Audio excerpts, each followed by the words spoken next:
welcome to Chapter Select, the book club for video games. I'm Jens. With me today, Randy. Hey, Hello. Randy. And we're on part 3, the final part of Judgment, in which we covered chapters 9 through 13. It's quite a lot of ridiculous chapters we're going to cover. Mm-hmm. And But you know what the most ridiculous thing is, Randy? The most ridiculous thing? in that game or overall? In that game. I just booted it up because, I actually am using this game's case log as my notes for the podcast. And what is the first thing that greets me upon booting into adventure mode? Look out, Yagami-san! One of the leaders for the Kain gang brought his men to come after you! Oh, I got so tired of that. They beat my friend Black and Blue all because he said he might have seen you. What are you going to do about it, huh? Is there anything you can do to help? Huh? Are you going to help? Are you going to help? Yes, if you're like me, you avoid those things like the plague. I can't believe nobody went and took those guys down. What a shame. If only you could have done something, Yagami. Why didn't you do anything, Yagami? Because you do it every 10 minutes, Jens. Shush. I will say, though, we'll jump right to the end. I like that they added adventure mode at the end, where you can just do all the side stuff and all the mini games. Yeah, again, as somebody who hasn't played Yakuza, that is pretty cool. And it also has me tempted, which I won't, and I've deleted it to make sure I don't. Try to 100% it with the New Game Plus stuff, but there's just too much. Yep. It's too much, and we have too much to do. And speaking of that, about too much to do, Jens, you and I had a goofy conversation yesterday, and it turned into a serious conversation, and I want to share it with the people that we are expanding Chapter Select. We've been doing this podcast every other week for the last couple months, doing video games, and I had come to you going, I want to do something where we can make this a weekly podcast, but you're busy and I'm busy, whether it's work, school, family, all that stuff. Everyone's busy. That I didn't want to put too much on our plate and burn us out. So what could we do where we could now go weekly, but it wouldn't put too much on our plate? And we've come up with an idea, and we hope you guys like it and will join us in this. But we're going to do Chapter Select at the movies. So again, it's like a book club, but this time for movies based off of video games.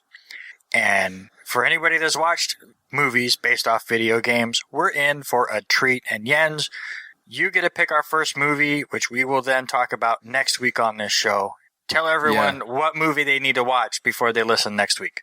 When you first proposed this idea to me, I was very skeptical just because this is something that pretty much everybody has covered. Right. The, 15, 20 video game movies that have come out of America and have done a pretty good job of doing it. I know Ryan Davis did This Ain't No Game way back, and that is probably the definitive coverage of a lot of that stuff. So I was initially skeptical of what can we even add, just kind of with very little preparation, bullshitting our way through reviewing these video game movies. And then I realized, oh wait, there are a lot of obscure video game movies that people don't even know about. And I can push those on Randy and make him watch them. Yes. So we're going to alternate pick these, where basically I'm going to be picking a lot of Japanese stuff, maybe some anime, things that I'm pretty sure he has not been exposed to. Correct. And, he'll be picking, the big stuff that he wants to watch, and which I get to I'm pretty sure I've seen every American-made major video game movie. So this will be a blast from the past for me. But it'll be cool to revisit them and see if I like them any better than I did the first time. I don't think I like any of them, but we'll see. There's only a couple. There's only a couple for me. Yeah, we are starting, though, with a movie that I remember having mixed feelings about when I first saw it years ago, but don't remember very much about now, other than a couple of key things, where they actually managed to capture the game pretty well in kind of set pieces, but not, I think, the overall story. But we'll see how it stacks up, and that is Takashi Miike's Like a Dragon, a.k.a. the Yakuza movie, from 1996, based on the first Yakuza video game, which, Randy, you haven't played it? No. I played it a long time ago. I remember the vague outlines of the story. So, this will be a good way to revisit it. Isn't there a Yakuza game called Like a Dragon that's coming out soon? Yes, so this is the confusing thing, right? So the Yakuza 7 in the West is called Like a Dragon because it's a kind of a soft reboot, right? They want to make it clear to Western audiences that even though this is Yakuza 7, it's technically a new series with a new protagonist. So hence, I think the desire to give it a different title that still makes it clear that this is a Yakuza game. So they just went with, hey, let's just use whatever the literal translation is of what the first game was called in Japan. So kind of confusing, but also appropriate since, we just finished Judgment, the most recent Yakuza game. And Like a Dragon is about to come out as a video game, or at least a game called Like a Dragon is about to come out. So let's watch Like a Dragon, the Takashi Miike adaptation of the first Yakuza game. There you go. So if you want to join us for the first chapter select at the movies, make sure you watch Like a Dragon before next week and listen to what we have to say. Jens will be watching it again for the first time in a few years. It'll be my first experience with it. And if you're not into the movie stuff and you just want to play games with us, in 2 weeks, we will be back with another episode of Chapter Select, where we will be starting a new game as we're going to finish up Judgment today. And it's October, so we have to do that typical thing of doing the horror genre. We're not going to be creative. We're just going to go with the flow. And we're going to play a game that I've heard a lot about. Jens, you're also a fan, I think, of Resident Evil games. And I'm a huge Resident Evil fan, so I've always heard of The Evil Within having one of the old Resident Evil directors in that Shinji game. Mikami. And just have never gotten into it. So why not do it now? So in 2 weeks, we will be talking about chapters 1 through 6 of The Evil Within. And I do have to say, we're not doing this on purpose, but we're doing really good at finding video games that have chapters, which works really good for Chapter Select, I think. It's making it really easy to break these up. And thank you, video games that do that. So far, so good. I was one of those idiots that bought The Evil Within full priced when it came out, played it for about an hour, and then put it away to play other things, and have not touched it since. I could have bought it on sale so many times since then. I bought it on sale a long time ago, or I got it on a PS Plus thing. I don't remember, but I had to scroll down a long ways on my PS4 list to find the game, to download it, to get ready for it. So those are the two things we have coming for you guys over the next couple weeks, so if you want to join for that. But Jens, you haven't just been playing Judgment. No. So tell me what else you've been playing. Well, I've been playing a game that I'm absolutely in love with. It is called 13 Sentinels. It is the new game from Vanillaware, the makers of Muramasa the Demon Blade and Dragon's Crown, and of course one of my favorites, Odin Sphere. So great development house, kind of famous for making these very beautiful, lush, high-resolution 2D games with a lot of hand-drawn animations, a lot of movement in the environments, even though it's all sprites. Or, more recently, a combination of sprites and 3D, with the sprites layered on to do kind of subtle, what is almost like a modern version of a Mode 7 kind of effect, where there are multiple layers to the backgrounds, but there's also some three-dimensionality to them. They're using that art style, the classic Vanillaware art style, to give us what is essentially a combination visual novel adventure game and tactical strategy game tower defense thing, where you are defending these control points from kaijus in giant robots. So you've already got a couple of your classic anime monster movie tropes right there. You got your potentially, here's the thing. The elements, you look at the basic elements of this and you're like, okay, there are kaiju, potentially alien. There are giant robots. There is time travel. There is amnesia. There are a lot of things that you expect from anime. However, all of these tropes are employed in such a sublime and clever and complex way that it doesn't feel like a tropey, cliched thing. It actually feels like a really unique, really riveting story. It's told... Okay, so you basically have a alien invasion, or what at least seems like an alien invasion. At the first 10 hours of the game, most of the characters think it's aliens, or seem to think it's aliens, but It seems to be going in a direction where maybe it is not, maybe it is something man-made. But regardless of who's causing the attacks, there are basically 3 giant invasions happening at 3 different times in history. So there is a part of the game that is set in 1945, a part in 1985, and a part in the far future in like 2065 or something. And the robots can time travel between these 3 periods. And you kind of have the same 13 characters who are characters from throughout these 3 periods in history who are dealing with this invasion across those 3 time periods, sometimes traveling in time, sometimes having maybe come from the future, but then arrived in the 1940s, lost their memories, thinking that they are a 1940s person, and then realizing, oh, wait, no, actually, I am not this person from the 1940s. I'm somebody from the far future who has been sent back in time to deal with this situation, etc., etc.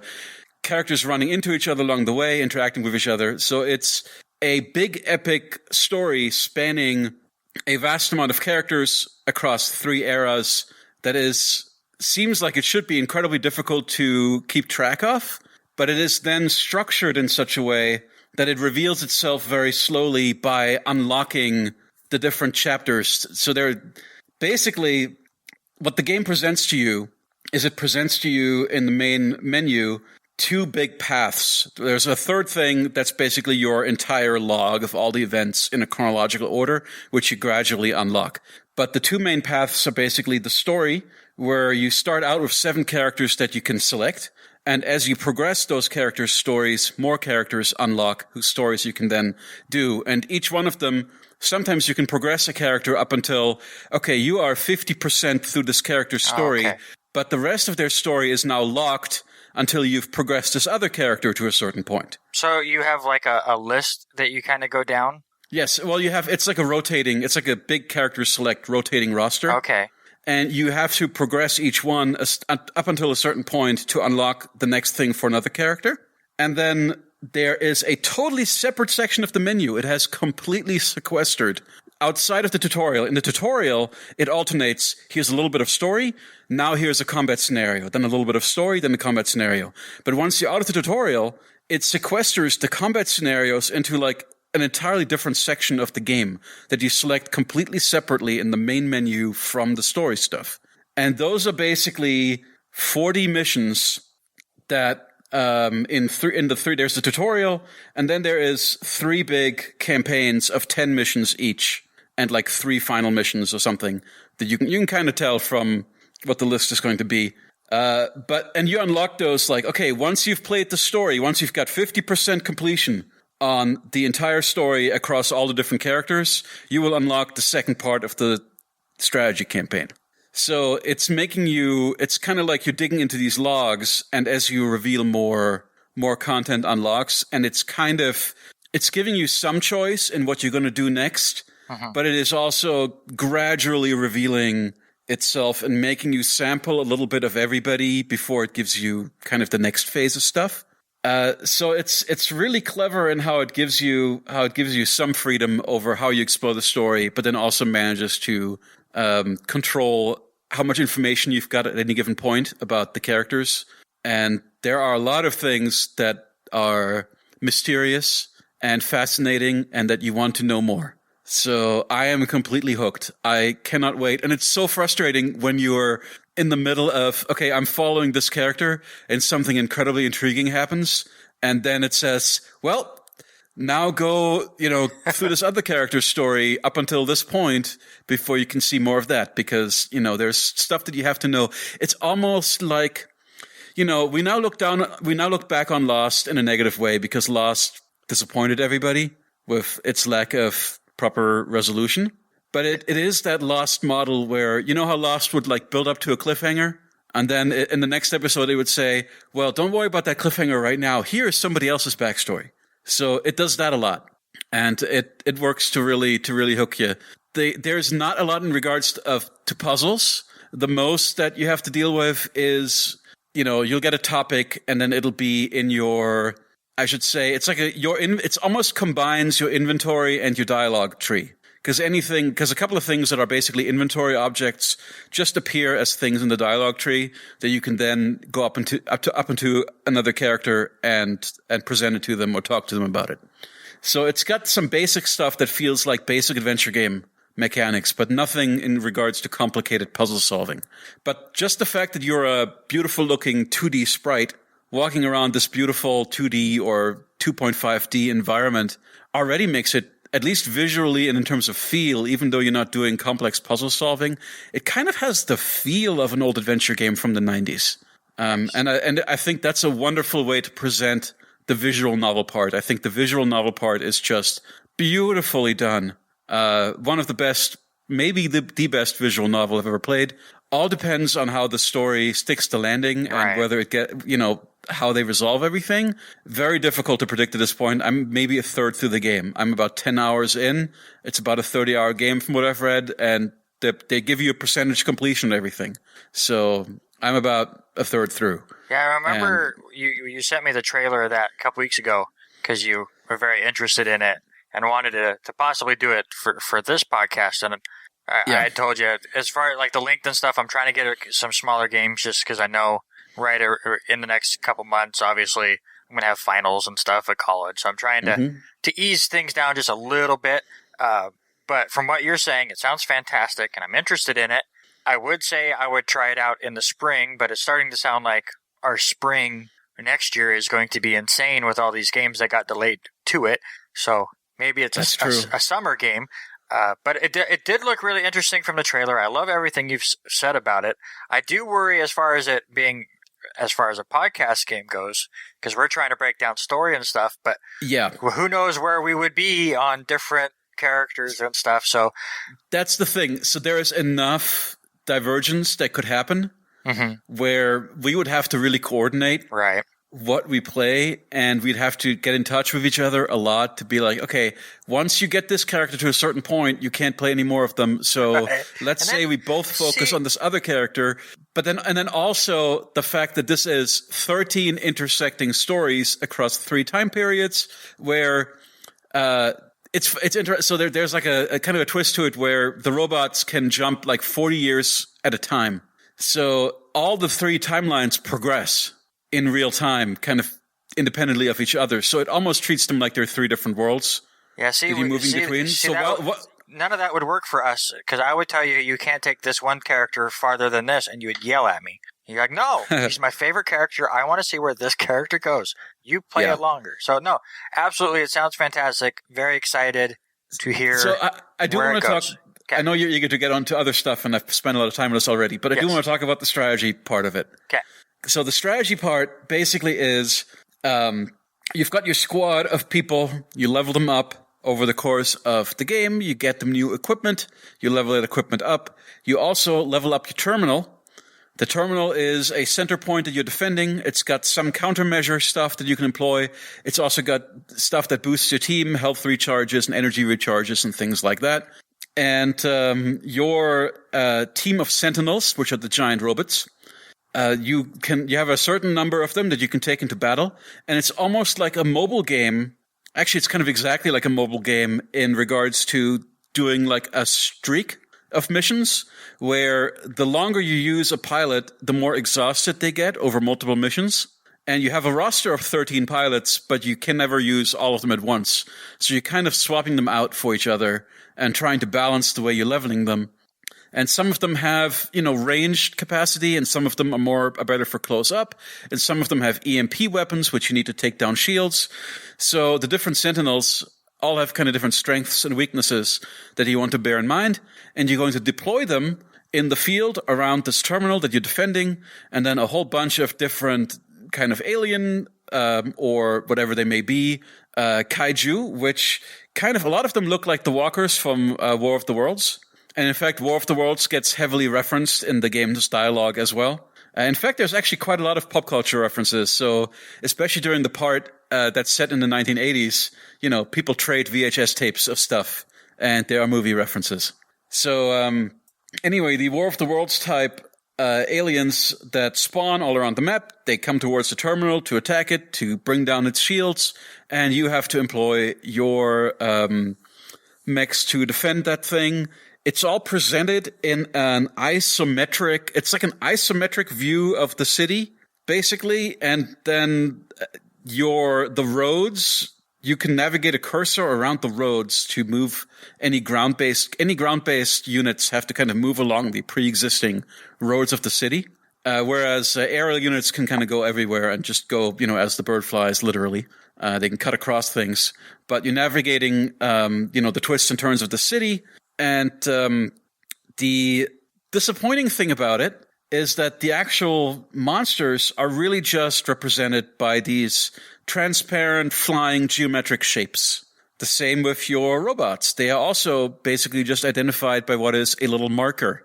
And then when you're using the weapons, you see little streaks or whatever. When you see rockets flying, you see little explosions. But there's no spectacle to the combat at all. So I've had this conversation with a friend, and he joked that it might as well be, football simulator or something for how visually interesting the combat is. Like, there is absolutely nothing to it in regards to, like, seeing the cool robot punch a giant kaiju out. You do not see any of that. The majority of the storytelling is all done in little communications windows where you see the faces of the characters as they discuss the goings-on. So I would just say it is everything about the strategy. The strategy actually is fun. So far, it has not been super challenging. I'm about 44. Actually, I'm exactly 44% through the strategy campaign, because that's where it stopped me and said, you now have to do more story. You can't keep listening to podcasts and do the strategy campaign. But there's just absolutely like nothing to it visually. It's bizarre. And I don't know. I do kind of have a theory about this, and like I wonder if things are not as they seem in regards to what the combat actually is. Like, is this like an Ender's Game kind of situation where it's like it was a simulation, or it was a real thing masquerading as a simulation, or like what is the nature of this? Why is the giant robots versus alien kaiju thing why is it done so dry, or so dryly, I should say? That's kind of the last thing about it. So if that's what you're looking for, it almost feels like a mobile game, or like a little indie, like a PC indie game where it's just very abstracted, Is this $60? Yes. Or is it? Okay. Yes, I paid $60 for it, and gladly. Yeah, right. It sounds like it. Have you finished? It's a beautiful game. Have you finished Odyssey yet? I'm 38 hours into Odyssey, and I'm about 50% complete, I think, on the story stuff. And I'm not anywhere close to complete on doing the all the cult members who you have to take out, which is kind of similar to taking out the drug kingpins in Wildlands. Yeah, that's still my main podcast game, but now I'm trying to put my extra time into 13 Sentinels just because I love the story so much. And that's like when I'm doing the story stuff, that's when it's got like 100% of my attention. I'm listening to every word of voice acting, And that's a Game of the Year contender if it sticks the landing. Nice. Yep. And then other than that, I've been playing a little game from 2018, I believe, that was only recently brought to my attention by the internet, and specifically by you, peer pressuring me into playing it. You're welcome. Yep. Which, if it was not a game from 2018 that nobody knew about until now, would absolutely make my Game of the Year list. And that is Among Us. Too. Yeah, Among Us. Obviously, we don't need to break it down. I think if you've been anywhere on the internet, or you watch any Twitch streamer, or you watch any YouTuber, they are all playing this game. So I won't break down what it is. If you don't know what it is, go look it up. It's a great time. But a buddy of mine, we've been obviously all in on Fall Guys, have kind of now are waiting for season 2 of that, and decided to try Among Us. And it is just so much fun, especially the group we've gotten together the last couple Fridays. And Jens has been a part of that group. I think, Jens, you and I are two of the quieter ones in our group, which works great in that game, because we got some people that just like to yell and fight with each other and accuse each other. And the only person that ever figures me out is you, and I am still trying to figure out how you know me so damn well. Every time I'm the traitor, Jens is like, it's Randy. I know it's Randy, and this is why. I'm like, just Jens, shut up. Just why? Robert thinks it's him, so we're going to go with him. Thanks. But no, it's so good. People get extremely suspicious of me as well. I had one incredibly good round where I just ninja'd everybody when I was the imposter. Mm-hmm. And I think after that, people were incredibly wary of me at all times. Yeah, and several team games were lost as a result of me being falsely ejected. Well, it's because you are the silent assassin. I think you've been rightfully nicknamed, and I think it will stick. And I can see us playing that every week or so for the rest of 2020. It's such a great game just to get a few people together and just goof off and yell, and so much fun. And it's only $5 on Steam. How it's not on consoles yet, I don't know, other than maybe it just because it didn't take off when it first came out. Mm-hmm. But I think people just didn't discover it. You know, it was on Steam. It kind of things on the Steam marketplace, they go under the radar, they disappear. And then sometimes a gem will get dug up by, some streamer discovers it and people see it. And I'm assuming that it was streamers that brought this to the forefront. So, again, you get the right people in that game, especially, and it works great for streaming. I streamed it on Friday when we played, and it's really fun to sit there, and I maybe had 3 people in my stream at a time. Is Haley your daughter or your significant other? My significant other. Ah, gotcha. Just want to make sure. She does have a higher voice, so. Well, I can't tell with women. She always, anytime, she always says that she hates being on the phone because everyone thinks she's the kid. So I get it. Well, my apologies if she listens to this. So it was really fun because she was playing in the other room and we had the door shut so we couldn't hear each other. And every so often I'd mute on my chat with you guys and for Steam or on my Twitch so I wouldn't break anybody's eardrums and just yell at her because she would kill me or something. So fun. I'd always enjoy being on a team with her. She was very unpredictable. Yes.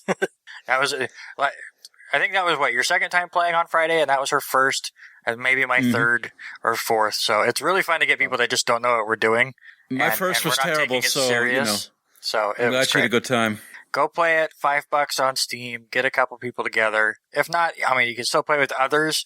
It's just not as fun because then you're not on your own chat. I know you said that we don't need to explain what it is because everybody's already playing it, but I feel like at minimum we should say that this is one of those multiplayer games where you've got a group of people trying to achieve a common goal and one of them is an imposter who's working against them secretly. Yeah. If you ever played those werewolf games or...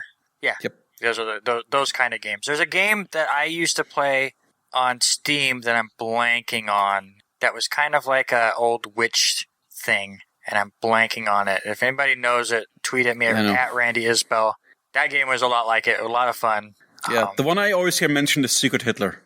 Oh, yeah? Which, but that's just a werewolf-like also. I guess werewolf is the progenitor. Yeah, I'm a big fan of Achievement Hunter, and they would play board games every so often, and they played mini versions of Werewolf, One Night in Werewolf. They did one where it was all DC villains, and you were trying to figure out who was Batman. That was pretty funny. So there's lots of variations of this game, but it works really good in that sense. This is a great version. It's very active, very fast-paced. Yes. Games don't take long, and even if you get murdered, you have things to do, so you're not just sitting back for a few minutes. So, yeah, very, very well done. And that took me a while to realize. I think I sabotaged some games by way of not doing my tasks after I died. Yeah. So other than that, the things I've been playing is I finally finished Carrion. So you have to tell me, you said this was a great game and how it wrapped up. Yes. I don't want to spoil anything. There's not, obviously, the cool thing about this... Can you give me a spoiler-free story review? Is there's not much. You're an evil creature. And without saying a single word, it tells you the backstory of how all of these people basically found you or uncovered you or released you, or it's any kind of those old alien movies, I was thinking about The Thing. Remember how they unearthed The Thing?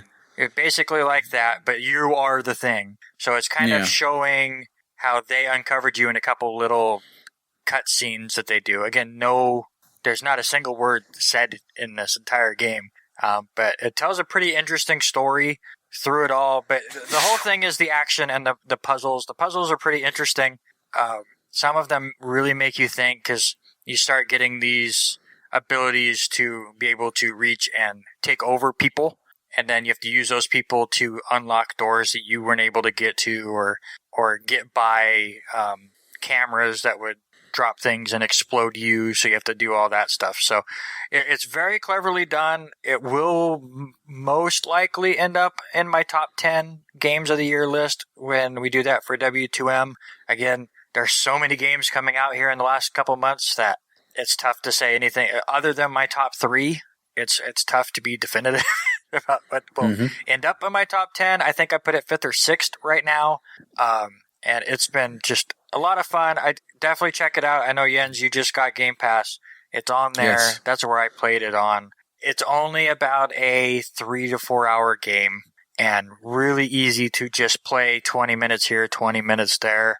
One of those games I think is going to be perfect for when the new Xbox comes out and they have that quick change feature. Mm-hmm. Which, yeah, Randy, give me your Game Pass recommendations, because I'm in that's now. That's about it.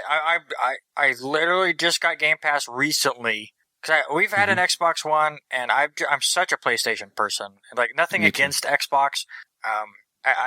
It's nothing other than I like the exclusives on PlayStation more. I have nothing against the Xbox. I think the UI is fine. I think the system runs well. The system actually doesn't sound like a jet engine when you're playing it. The controller is good. I have no problem. Yeah, I love the Elite controller. It's a beautiful controller. I don't have one of those yet, but I've heard it's just fantastic. So I have nothing against the Xbox. Wonderful. I just mostly play on the PlayStation. But Game Pass is so amazing. I really think the One X is a beautiful piece of hardware. I'm excited. We both have it coming. I'm talking about the One X. The one that I've been using. The only thing wrong with Xbox is their naming. Yeah. Well, how can you have the One S and the One X, and now you have the Series S and the Series X? And I don't know. For me, the One X is a great piece of hardware with terrible. I don't think the interface is good. I think the interface is better than it was. It's not the complete disaster that it was when the Xbox first launched. It's still not great. I still kind of hate it. I hate the tiles. That's a thing that I always hated about Windows 8 as well. But, it is my console of choice for multiplat because it has the best performance. And that was borne out just recently. I had beaten Code Vein on the Xbox One X, and then I played it on the PS4. And the performance on the PS4 was so much worse, both in regards to frame rate and load times and stuff. And also, the One X does really great upscaling on 360 games, which I'm super excited with the Series X to see what some of those. Like, I'm excited to boot up, stuff like Lost Odyssey and Asura's Wrath and see how the Series X renders them. Not now, or at the end of this year. At some point, we need to do Lost Odyssey for this podcast, because I need an excuse to finally play more than a couple hours of that game. Yeah, we'll play Lost Odyssey. I have it too, and I haven't finished it, so we need to just do it. Same thing with Resonance of Fate. I would love for us to do Resonance of Fate. Speaking of Giant, there are certain... Of course, this is... we always talk about how, we need to stop doing these super long games. And that's so all that's what's out there. Giant RPG, we haven't even gotten to the game we're supposed to talk about. We're going to have a very long podcast, but we can't help ourselves because there's so many good games out there. As far as gameplay recommendations for you, one possible... And it was the one I brought up to you as far as another game we could do on this podcast. If you just want a chill experience, I'm only about an hour in. I just got the second Spirit, which is super early in this game, but Spiritfarer is going to be my go-to chill before bed game. Okay. Right. Playing on Switch? I'm playing it on Game Pass. It's on Game Pass. It's on Game Pass. See, this is why I asked. Yes. So, Spiritfarer, if you have not heard of this game, it's basically, I believe you're dead, and you are now the new Spiritfarer, which basically means that you are in the dead realm, and you have to go around and collect these spirits who are off wandering around, and give them their last requests, make sure they're happy, and then send them on their way. So I'm already understanding that it's probably going to be an emotional game, as you're going to get attached to some of these characters and then have to say goodbye to them. I haven't gotten to anywhere near that. I'm basically in a tutorial, but it's not just that. It's pretty cool where you have like a base builder. You have your own ship, and you base build this whole giant thing where you can stack things on top of each other. So you have to go to different islands to collect resources for it. Mm-hmm. And whether it's wood or berries or stone and other stuff that I'm sure we'll figure out. Mm-hmm. And like I said, right now I just have 2 characters that I'm taking care of. They get hungry.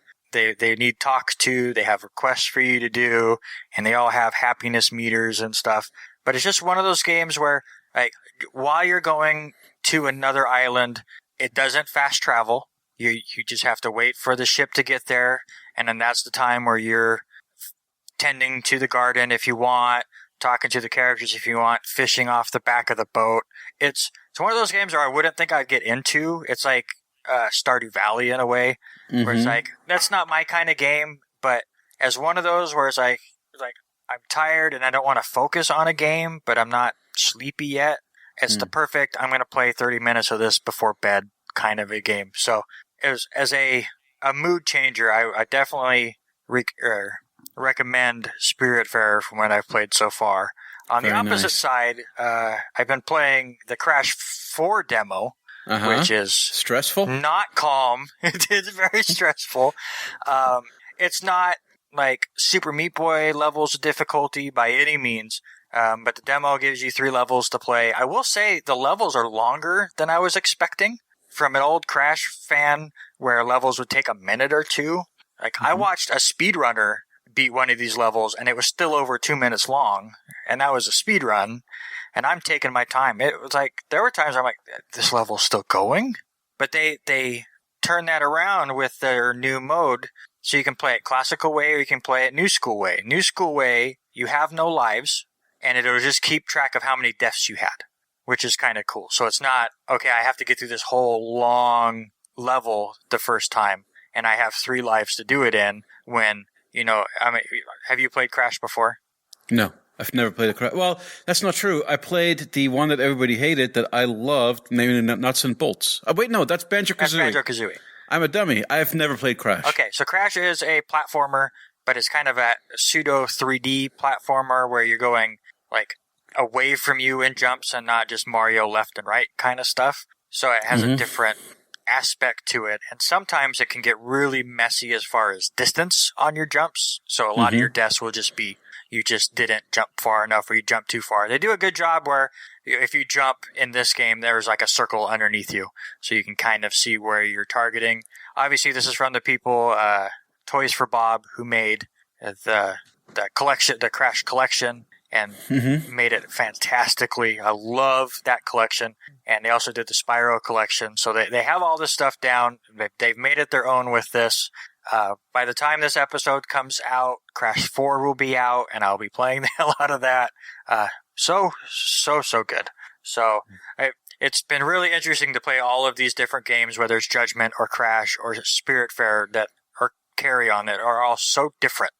And that's what I love about video games is I'm playing something from every different genre on all these different systems. I didn't put it on here because I'm so early on in it. Yeah. I started Hades yesterday. People seem to like it. It's so good. People are saying Game of the Year. I don't see that yet. But it's a fantastic roguelike that doesn't really even feel like a roguelike because of all of the characters you meet in between. It just really feels like one continuous story. I'm very excited to see where that goes to, but I didn't put it on here because I haven't played much of it and there's not much to say. But, sir, we're like, what? We have a lot to say 40 about minutes something. In. Yep. And it's time to talk about Judgment. It's almost like we're putting it off. It's almost like it is. And we don't want to talk about it. And I do want to talk about it because it is really the main story is fantastic. Yeah, and it's a great story. I said 3 weeks ago in our last episode that my score was going to depend on how they stuck the landing, and I'm still unsure how I feel about the last chapter. Okay, all of the chapters up to it, minus one mission that nearly made me quit the whole game. Okay. Other than that, has been fantastic. We'll have to get to that. I messaged you. Yes. We got done with recording the podcast 3 weeks ago. The moment we got done, I went back and started playing, like that night. And I remember messaging you going, like, so you played far enough ahead that you knew exactly what was going on. Because all of your ideas about, what's the drug? Oh, yeah, the nature of the serial killing. So, yeah, I had a theory. I'm glad you brought this up. We need to address this. Yes. Because people are gonna think I played ahead. But I actually it's crazy because it's funny. You played it and you messaged me on Facebook. You said, Jens, did you play ahead? And I said, I don't know what the hell you're talking about. And then like a week passes where I procrastinate on playing the game, and I pick the game back up and start the next cutscene. And the next cutscene is Yagami sits down at the table and starts explaining. Mm-hmm. Here's what I think happened. What I think happened is that these are drug tests. And this guy was the first victim as a result of kind of the initial trial going wrong and them having to dispose of the body. But see, it wasn't even that. Like, 'cause I was along those lines too. The fact that they used rats in experiments. I don't think I predicted did I predict the rats? Yeah. I didn't predict in rats. Our last episode, you said, I think they did the trials on rats and it worked. So they moved to humans and it didn't work. And now they're covering it up. And it was like literally 15 to 20 minutes into playing the next chapter. All of that got spilt out. And I went, oh, what the hell, Jens, trying to act all smart, and you just played another half hour? I was like, I swear to God. But I will say, I mean, you're going to have to just, I don't know how much credibility I have with the listenership. You do. We're a fairly young podcast. Because I think we nailed most of it, and I'm not going to. Here's the thing: you nailed who the killer was. To me, it was just so there. I mean, you could just tell the way he was acting and stuff. And I'm not going to discredit this game. Yeah, okay. Because it was just because we were able to figure it out. Because when you're able to figure out, just because a mystery does not in the end surprise you. Yes. Just because you're able to figure out the mystery, that does not make the mystery bad.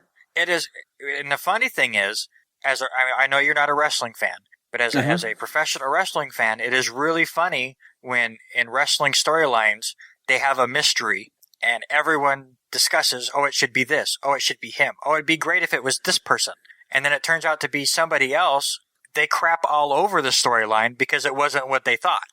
So you can't win either way with a mystery storyline. Well, if these were... oh, it was too simple, we all figured it out, or, well, it should have been this. If these were the writers of Westworld, they would simply be rewriting the story as it goes along. So again, I'm not going to knock it that we had most of it figured out. I will applaud the creators and the writers. They got me on one thing. That when they revealed it, it surprised me. And I meant to go back and listen to our last episode because I want to say you brought this up, but you might have not. That the guy in the mask, who we have names. Hold on. Where's my list of names? The guy in the raincoat killer? No, that joined your group. Suji something. Sugira. Sugura, yes. Yes. I want to say you thought Segura was related to the girl that got murdered. I don't think I said that. I put that in my head. I meant to listen to our last episode to get that, but that threw me off. That was a huge surprise to me when he revealed that. You don't learn that until much later in the game. Yeah, but I'm just saying, as far as like secrets and unknown stuff, they nailed me on that one. I never saw that coming at all. Other than, for some reason, I thought you might have brought it up after the fact, but. I'm not going to go back and re-listen to the old show because therein lies madness. But yes, I will just say this, dear listeners: if I did indeed call that part, then I'm proud of myself for it. Hell yeah, you should. But I don't know if I did, and I never will. But yeah, everything else I think we nailed. That Karora was the guy in the hood. I think of him as the Raincoat Killer because he looks just like the Raincoat Killer from Deadly Premonition. And Hamura was a part of the whole thing, and with 89 was the drug I couldn't think of just a minute ago. Yep. So that was all connected. I think we put all of those pieces together pretty well.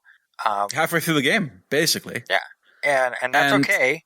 But I think it was played out extremely well nonetheless. And I will give them credit for that. Over these last 4 chapters, as far as the main story goes, I thought it was fantastically done. From the leader of the Masagari family, who these names, I always forget who is who. where he gets killed was such a great scene, I think, and the whole fire of the club and stuff while they were. Yep. I mean, to be fair, interrogating Hamura. I thought just some of the scenes in this game just made me hate some of the filler that made me not like this game as much. Because this, as far as story goes, this was really good. It is strong, and most of them are the level of production, the quality of the writing, everything about the mystery, the way it's set up, and the way that they reveal, the way they do the flashbacks, and the way they gradually reveal everything. You know, though, in the defense of this in general, we figured this basically out just before the protagonist goes and explains a big chunk of it already. Yeah, it was about a chapter ahead. So it wasn't it was a long time coming. It's kind of exactly at the point, if you're a mystery writer, it's exactly the point where you want your audience to figure that stuff out, and then you reveal, aha, actually, you're right, or the character's on the same page. Though, the funny thing is, even at the point where, when Yagami does the explainy thing, where they start going through, here's exactly what's going on with 89. You know, there was this deal with the Yakuza to get the land from the medical facility so they could build something else there, and there was a big land deal in place that they were trying to make happen. In order for that to happen, the facility has to be shut down. But then, lo and behold, the facility produces a working anti-Alzheimer's drug, seemingly, now has huge political support behind it. The Yakuza deal falls through. That family loses a lot of money, is now very invested in sabotaging this drug or in this drug not being successful. But also generally everybody is very suspicious of this drug to begin with. Meanwhile, the professor in charge of doing this drug, what's his name? The scientist. Hold on. The guy who kind of commissioned the murders, basically. Right. He's just, it's funny because he's one of the main villains, but he's just this nebbish, kind of cute little scientist. Yeah, and even after he gets revealed and you have that big thing at the end with him, he's still, it's not like he changes at all. And, you know, it was kind of a weak character. He has a... Shono. Shono, thank you. Yeah. Shono has a strong motivation, though, with his... Yes. There are several... Both Hamura... It's funny, both Hamura and Shono kind of are tied by the fact that they have Alzheimer's victims in their families and have a tragic past. Who's the cop that does? Oh, you're right. Yes, the mole himself is also motivated, but it's Kuroiwa. But not just him, his boss. Or no, it was the other lawyer. Okay. That, Morita. Morita also. Man, I guess there's like this whole cabal of people. Yes. That all share this very strong personal investment in this Alzheimer's drug and who are trying to complete this Alzheimer's drug at all costs. There's a politician who's sponsoring it. There is kind of a gangster who they've engaged to provide the test subjects, which he is providing by taking Yakuza from the rival family, and just using them as test subjects and then disposing of them, removing the eyes to remove the evidence of what the toxins in the drug do. So the drug currently has deadly toxins in it. They discolor your iris while they kill you. So hence the eye removal. Yes. And Shono is basically trying to get the toxin out. He's trying to get to a version of 89 that is not toxic to humans, because apparently the curative properties are there. And if you can just filter out the toxins, then, the drug will be a success. And he won't accept that it's basically a lost cause as far as this particular formula is concerned.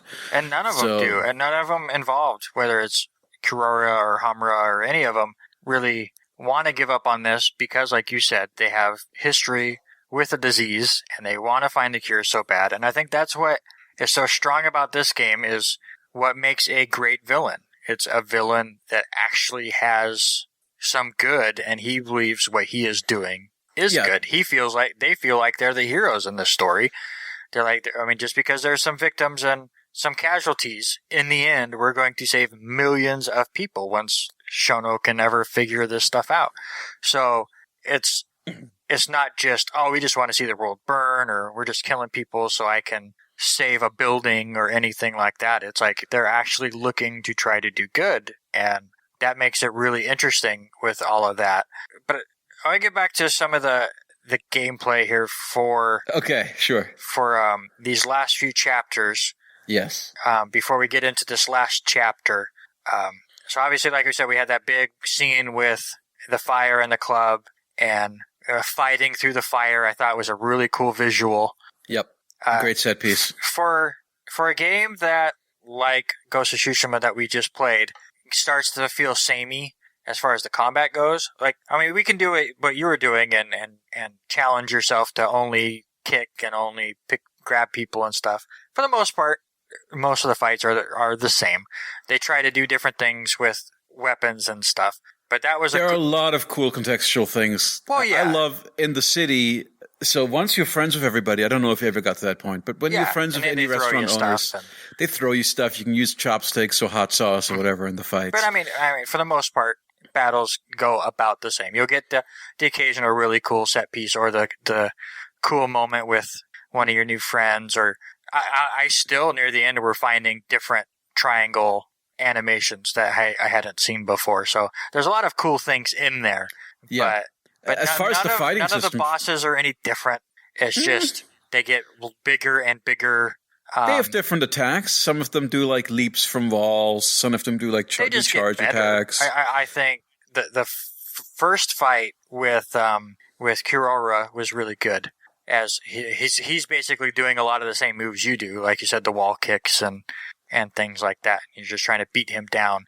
I thought the fight or the setup to the fight with that wrestling guy that has his ass hanging out was interesting as far as the way they set that up, at least.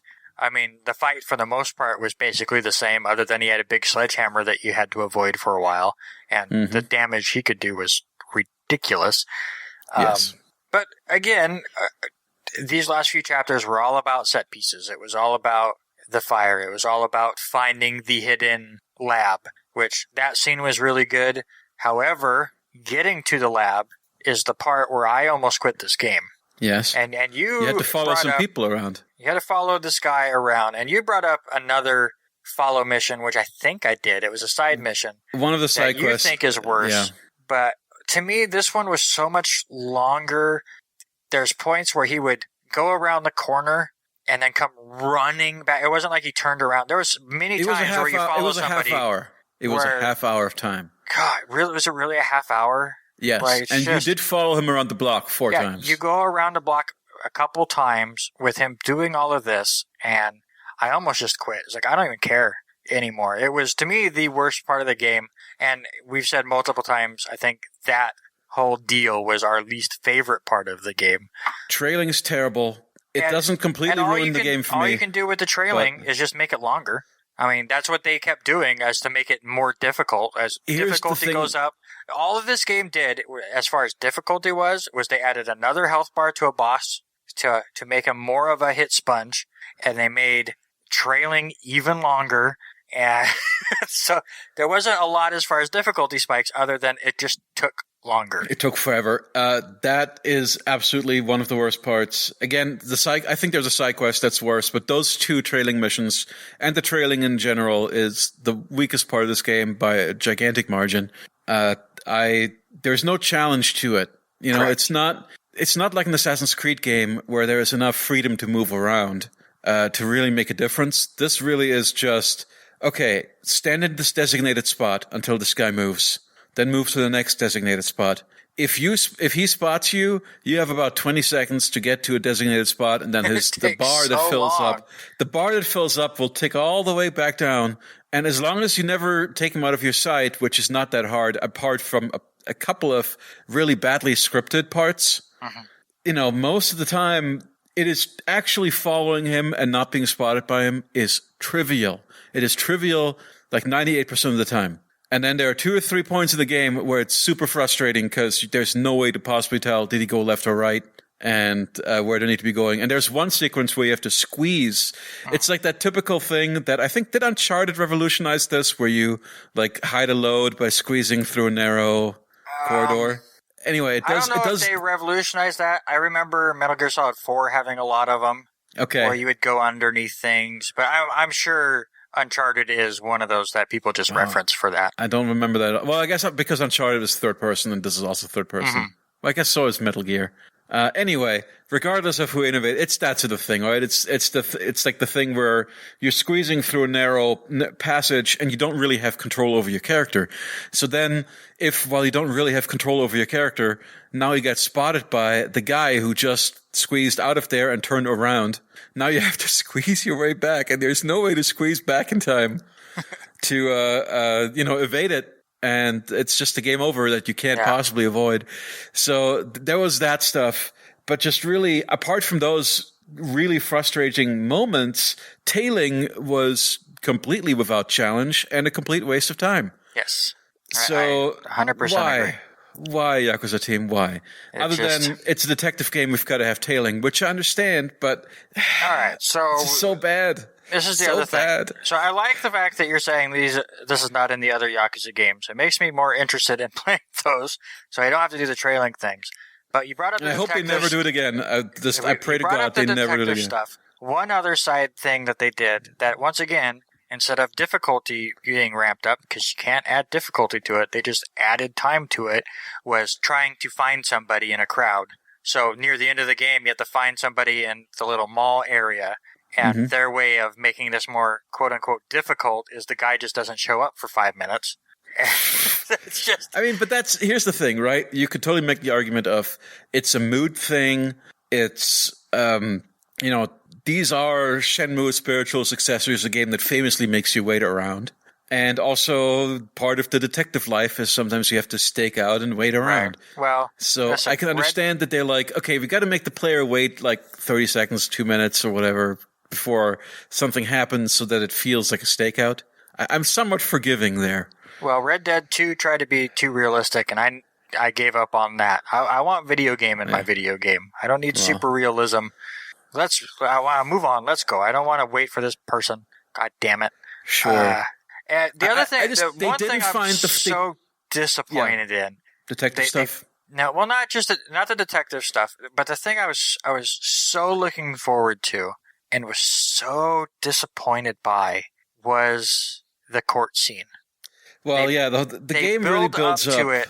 Mm-hmm. You knew this last chapter was going to be in the court, was going to be this big case, and I didn't go as far as saying it was like going to be this whole Ace Attorney thing, but I thought it was going to be something just completely different and a really cool way to end this game. Obviously, you'd have a big fight with Kurora at the end of it. I knew that was coming. But I thought like this was going to take an hour or two. The game even tells you at one point, hey, if you want to continue any of the side stuff, you don't go past here because things are going to be completely different from this point. So it had me going, all right. Because they even said it's going to take a while. You can save in between, but you can't come back here. So I'm like, all right, here we go. And you get to the court case, and you go through a long cutscene, and then you have 3 options, like 3 questions to ask one witness. And then that was it. And then that was the whole court scene. And I had it so built up that you were going to talk to this person, and maybe there'd be a meter, and you'd have to... Yeah. If you got the wrong one, it would go down. Like you had some of those interrogations where if you got the right one, it gave you a little star for a little bonus. So I figured it was going to be this whole little mini battle thing with the defense, and it just wasn't. It was just basically a cutscene. They did stuff like that. So easy. Yeah, they did stuff like that in Yakuza 5. They did custom little minigame things for this kind of thing. I don't know. I agree with you. I thought that they were, as always, it was completely obvious. Yes. Like, it'll go to the thing where it says, present the correct evidence. And then, you scroll through 5 pieces of evidence, and it's obviously this one. And then, who's the right... There's often the thing that's just... And it's ironic because now at this point, doing the podcast, I cannot remember anyone's name. Right. And talking about any of the characters is going to be a struggle because I cannot remember anyone's name. But while I'm playing the game, doing these things that are basically just, we're quizzing you on whether you've been paying attention to who is who. There's no challenge to that. Yeah, and I think, I found a website that gives me pictures with the names, and that's where I remember people. I'm so much better with faces than names. Anyways, So when you get a game with this with a lot of side characters, it's nice to have this up. And my thing, this is going to be this is going to be a problem with everything we're ever going to talk about, including the movies, is like while I'm watching or playing the thing, I can keep perfectly all the characters and names in my head. And as soon as it's over, it's just... We're just going to have to get good at going, okay, we're recording this day at this time, so start the movie 2 hours before it. Right, so the movie is just... And we hit record the moment we get done watching the movie. Yeah, I have what we're going to have to do. I have friends who do a bad movie podcast who do actually exactly that thing, where they will watch the movie together and then immediately record. Right. What did you think of the ending of this game? So, for me, it was both satisfying in the sense that in the way that it was a traditional classic Yakuza ending. Uh-huh. But then also, at the same time, it was a traditional classic Yakuza ending in every conceivable way. In a very predictable way, in a very, you're going through the motions because, I mean, just tell you, every Yakuza has to, and I hope this will happen in the movie. It's been too long. I want to see what Millennium Tower is depicted like in the movie because every Yakuza game, at the end, we have to go to Millennium Tower. And we have to have our cast of characters, side by side going down the street looking cool. As they all, now that they've all come together in a common cause. And, we have to have the boss fight where you talk about the boss fight's philosophy and motivation with him, then beat the crap out of him, and then they're not quite done, and they come back one last time. Just like you have to have the sequence where the protagonist fights his way through a giant section of kind of mini-bosses and filler dudes. Yes. Designed to wear down your health and resources before the final boss. Which, these are all of these things that I've now mentioned, which Judgment does. Every Yakuza game does these things. They all work the same way, and it's the formula. Right. So, it was exactly what I expected in this regard. I will say, while it did feel like it drug on at the end, the battle music, when you start fighting the cops... Awesome. In the hospital had me so pumped up. Best battle theme in the game by far. One of the best battle themes I've heard. It was so fantastic. And luckily it kept playing that one theme for most of the rest of the chapter. So I absolutely loved it and was so good. Before we get talking too much about how we felt about the game in general, I want to give you just a second, and don't take super long. I'll give you here. So, I didn't want to bring this up because I want to get into it. But we're recording this on Tuesday. We just watched some of the debates, so I'm going to try to do this with you the same way, and it's going to work just as poorly. I'm going to give you 3 minutes, sir. Yes. To clean up any talk that you want to about the side quests, and go. 3 minutes. 3 minutes. Because I know you're going to go over anyways, but I'm going to attempt.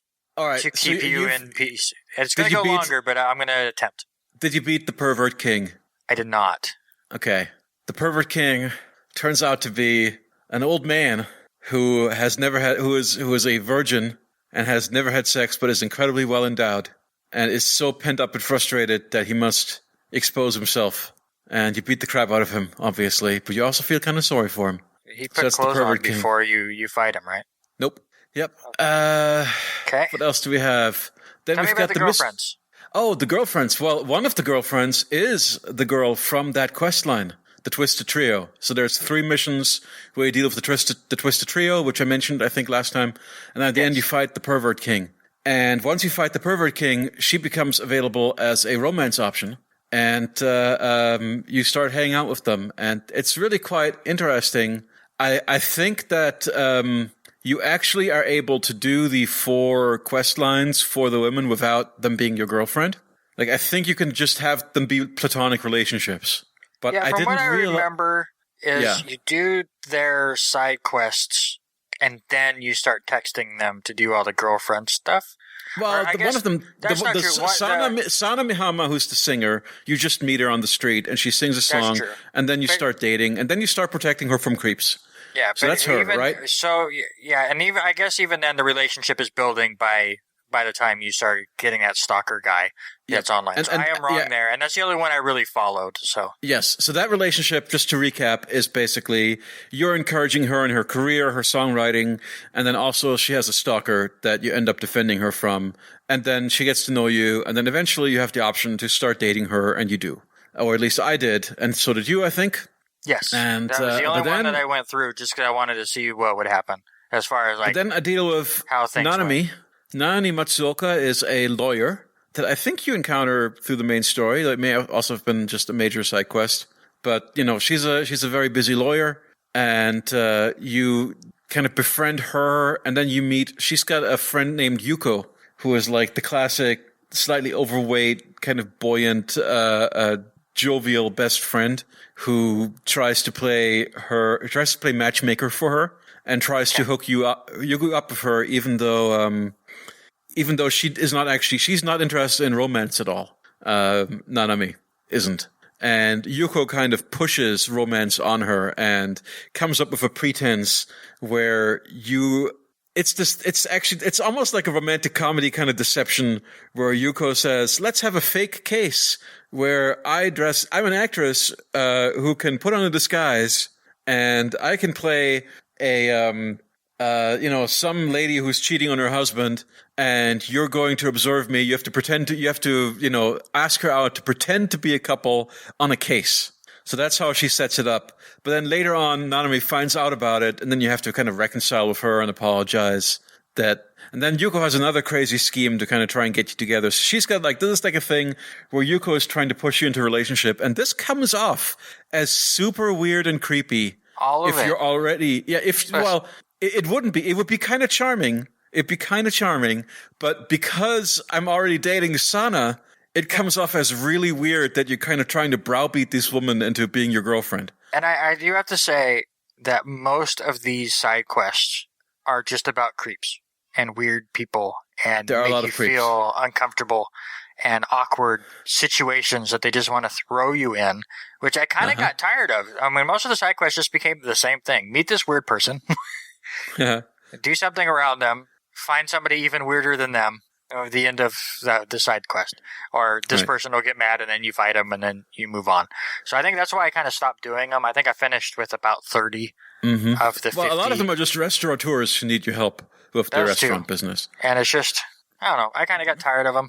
Well, but that's okay. I don't mind. That's why they're side quests. And I'm not. I don't mind the stories about the weirdos. This next one is a real weirdo. Give me one more side quest. Oh no! I want to talk about the two other girlfriends. Sorry, I know you gave me 3 minutes. Damn it! I don't know where we are on time.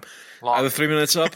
Way over? Okay. Yes. Well, all right. So there's one who's a fortune teller lady who you start helping on trying to prevent calamities, which she predicts, but people don't believe her, and she then hires you to follow people around to prevent these bad things from coming true. I'm sure you've done one or two of those. Yes. But you eventually start dating her. And then she predicts a calamity in your life, and you're trying to prepare for or deal with or lure out this calamity to head it off at the pass, so to speak. And as a result of that, you end up going on dates with her. And then again, it becomes this thing where you have to then lie to her at one point in order to get into a relationship status because you're already dating, two women at this point. And then at the end of the game, once you finish the pervert quest line, Tsukino, who is the young woman who you work for, her whole thing is that she's got a suitor who she's engaged to a guy in an arranged marriage or in an arranged engagement that she doesn't want to marry. And also she's trying to pursue a career, as an artist. She's trying to be a designer or an illustrator. So you encourage her in her career and you do trial job interviews with her and help her out to prepare for these job interviews. And then also deal with her obnoxious fiancé once he starts showing up. And he's like an Ameriboo or an England boo. I don't know a Japanese person who is obsessed with British manners. He's he's come back from Oxford and he's going to be a perfect gentleman in this arranged marriage. And he's actually quite funny. But he's another weirdo that you have to deal with. That's this game. I think that's the side quest of this game. All you have to say is weirdos. So obviously you don't want to hear about any more side quests. So I'll stop talking about them. But having dealt with the 4 different women, I would say that Amano is best girl. Actually, though, your partner in your law office, what's her name, Saide, I think? Not... Saori is the best. Saori is absolutely the best character in this entire game. We should talk about her and Hoshino got Saori. Yes, they're going to be a cute couple in Judgment 2. They're an adorable couple. I love those 2 characters interacting. It's one of the most charming things. I think we spoke about the Phoenix Wright parody thing where it was like the case of the missing cake. Uh-huh. So they were really charming in that. Saori is she's like super good at everything she does, but she's also like funny and deadpan and just a great, wonderful, lovable character. Very dry. Super dry. I love the voice actress. I kind of want to I need to go back and replay some of that stuff in Japanese because I want to know what her Japanese voice actress was doing because that character, she reminds me so much of Daria. I don't know if I've mentioned this before, but if you've ever watched Daria. Absolutely, it makes sense. I mean, she kind of looks like a Japanese version of Daria. Or like Mermista if you watch the new She-Ra. I have not seen that. She's very Mermista-like in her character. Mm-hmm. So anyway, I love her. And she's the best character, but thankfully you do not romance her. She romances the younger because you partner are her bigger brother in the agency. You're like her bigger brother, and it's a darling relationship. Man, the characters in this game are so good. It's good. I love the characters. I just want to touch on this really quick. I will give my best part of this game, and what I liked about this game the most, and then I'll let you say yours. But mine is the characters. I agree. And the main story. I think the characters are the reason why I continue to really enjoy playing this game. I think the side quests to me became the side quests and the combat for me got repetitive, but it never got bad because I wanted to see where these characters went, and it continued to get better and better that way. I think Yagami is a fantastic main character. All of the voice actors kill it.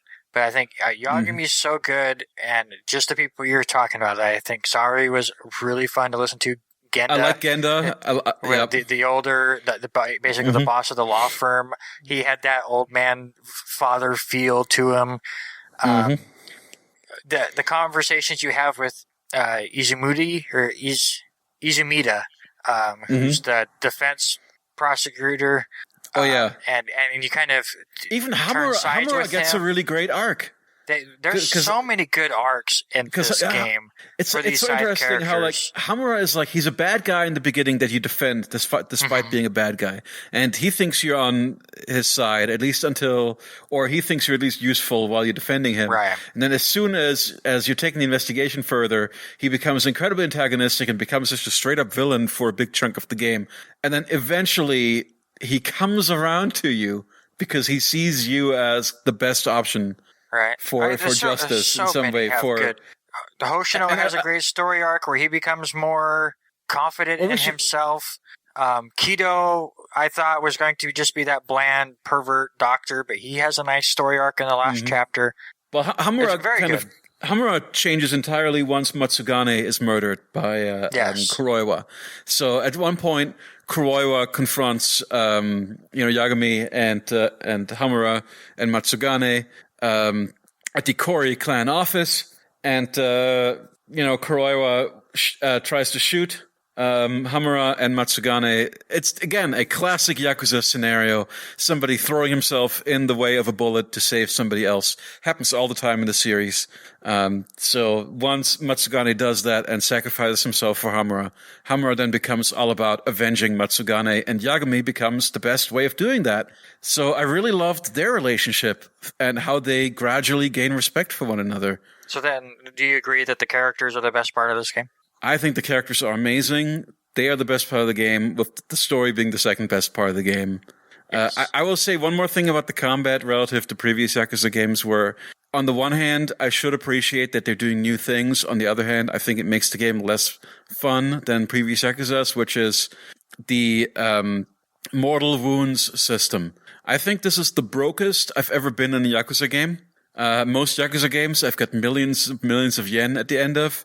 This game, I had very little because you told me to buy as many health packs as I could, which I didn't actually need. I didn't actually need to use those medkits at all. But I bought them because you told me to. And some of them, the large ones, cost 100,000 yen each. Yes. They're super expensive. It costs 20,000 yen every time you get a mortal wound taken care of. I got mortal wounds a lot. Sometimes I would be walking down the street. Like late in the game, the random mobs start carrying guns, which I didn't even realize until I was just running away from a random trash mob that I didn't want to fight.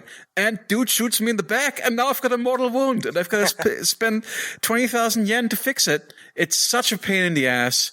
I hate the mortal wound system. I realize that's hypocritical since Dark Souls has a similar kind of system, but I don't need any Dark Souls in my Yakuza. Like, it's not that kind of game. Yakuza is like a fun, goofing around, casual. It's never been a particularly difficult series. No. You know, it's a fun story game, and I really don't need that stuff, and I found it annoying. So that is another strike against it in my eyes. Final thoughts, and give me your score, sir. Well, it was an enjoyable experience. I'm glad we did it on the show because it pushed me to finish the game. I had a couple of false starts with it, I think, since it came out. But I'm glad that we did it, and I did get really hooked into the story. But then, of course, once I started playing 13 Sentinels, I got more hooked into that story and was then like, crap, gotta finish Judgment quickly, gotta wrap everything up. So at that point, you know, it became a, well, I gotta finish this for the podcast kind of feeling, which... I don't know. Maybe I don't want this podcast to taint the game for me, but on the other hand, in a way that the game tainted itself by just disappointing me in a lot of ways. The way they advertised this in the beginning, before this game came out, when it was first revealed under the working title Judge Eyes, I don't know if you remember, those early articles talked about it like it was going in more of an adventure game direction. And they talked about it like the trial and the courtroom drama aspect of it. And I love courtroom drama. I freaking love it. I watch so much Perry Mason. But this is doing kind of what, if you watch original Perry Mason, you get one courtroom, one trial per episode, right? If you watch new Perry Mason on HBO, you get one trial for the season. You get basically you get the trial, you get everything building up to the trial in the final episode, and then you get the trial. So that's what Judgment did. I thought that I was going to spend a lot more time in court in Judgment in general. I thought there'd be other trials. And you don't even, you mentioned that you basically do like 4 things. You answer 4 questions and that's the trial. But you also are not even there for the whole trial. You have to go off to, save somebody. So you let your younger associate, what's his name again? Minari? Scrolling back up, Hashino, thank you. You let him handle it. And so most of the trial happens completely off screen. And I realized that the way they play it is kind of like the preparation for the trial, actually having everything in place, setting that trap for Kido and the other guy, the minister, setting that trap for him where they were going to confront him with that new evidence, with all that evidence about the lab and the experiments and stuff in open court. Ambushing him with that stuff. Setting that up was the real thing, right? And then once you know that basically the setup is successful, I guess they felt they don't need to show it to us playing out. But I really agree with you that I thought that part of it was disappointing. But still, the mystery and the way they reveal the mystery, one thing that's funny to me is that Yagami is never wrong, if you think about it. He's never, ever wrong. At the point, right after where we were at the end of the last podcast when we started back up and suddenly Yagami comes in and explains basically exactly what I explained on the last episode. When he does that, at that point, you don't really know yet, okay, this is Yagami's theory, but you don't know if that's true. You don't know how right or not right he is. Well, he's always right. Whenever Yagami explains that something happened, a half an hour later in the game, you learn that, yep, that's exactly what happened. And even the stuff that he doubts himself for the entire game, where he is constantly guilt-ridden by the fact that he let a murderer go, or he didn't handle this, this case correctly, and he's disgraced and all this stuff. In the end, he was right all along on everything. So that just, it's kind of like, it reminds me of Akiyama's character in Yakuza 4, who's also a character who seems to be very irrational and seems to do things that don't make logical sense, but in reality has a absolutely brilliant plan that just plays out exactly as it needs to play out at all times. But it seems like he's winging it, or it seems like he doesn't know what he's doing. And that was an interesting parallel to me with Yagami. All right, so give me a score, sir. Man, it's tough. It's funny, like ranking this against the rest of the series, I would rank it above something like Dead Souls and above Yakuza 5, but below pretty much all the others. So I kind of have to think about where it sits in the continuity. Like, what would I give Yakuza 5? I don't know. I think this is a 7.5 game. Wow. I say wow, because that's exactly what I'm going to give it. It's a 7.5. I was between, honestly, a 7 and an 8 this entire time. Again, I thought I was going to go 8, but talking to you about it now and having all these complaints, I feel like I need to ding it a little bit. Mine all came down to how it stuck the landing. I'm with you. I didn't like how the court scene was just background noise. I built it up way more than that. But the story is just too good. The characters are just too good. The battle system's fine. I know I have my complaints about it being samey because there's a lot of it, but it's not bad. I mean, the combat is enjoyable and it is fun. Obviously, all the crazy side things you can do. I have not played a game with that much stuff in such a little space that you can get lost in. Mm-hmm. So there are definitely things I would change about it. You know, the tailing system was just terrible. And I think some of the side missions became very similar in a way. Like they tried to do too much of the same thing just to add content. Like they had to get to 50 side quests because most of them are just the same thing over and over. It's like they needed to get to certain numbers, which I'm not a big fan of. Don't pad the game that's already good.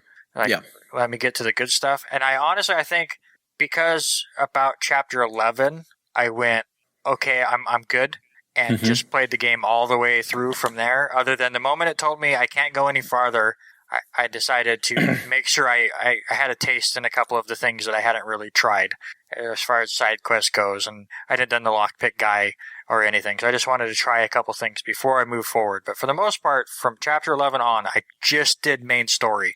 And I think I enjoyed it much more other than the tailing missions and stuff. So I was between a 7 and 8 this whole time, and I don't think it did enough at the end, especially with the courtroom case, to bump it up to an 8. But I don't feel good about bumping it down to a 7. So I'm like you, right in that 7.5 range, which technically for me makes this the quote-unquote worst game we've played out of the 3. But I'm not saying it's bad by any means. I very much enjoyed this time. I'm glad that you picked it and got me into the Yakuza universe. I'm not sure when I will play another Yakuza game, but I'm not opposed to it. Well, I'll tell you this. Speaking of our fancy incoming new Xboxes, it feels weird playing a Yakuza game on Xbox, but I have pre-ordered Yakuza 7. There you go. For the Xbox, because A, it comes out 2 days earlier, B, it comes in a nice steel box, and C, it is the only next-gen version of the game. Because apparently... PlayStation's having issues. It's supposed to be like in 6 months or something for PlayStation. I was just hearing a news thing on something about that. Well, what I know in regards to this particular thing is just that Sega did not get dev kits from Sony in time. That's what it was. Yes. So they're coming later, and there'll be a disc version of that in March, I think. But I'm 100% Xbox, I guess, for this game. So we'll see. But I'm also 100% launch game. I've decided. I mean, launch day. I'm not. I was debating whether to wait on it, and I think I can't wait on it. I think I'm ready for another Yakuza.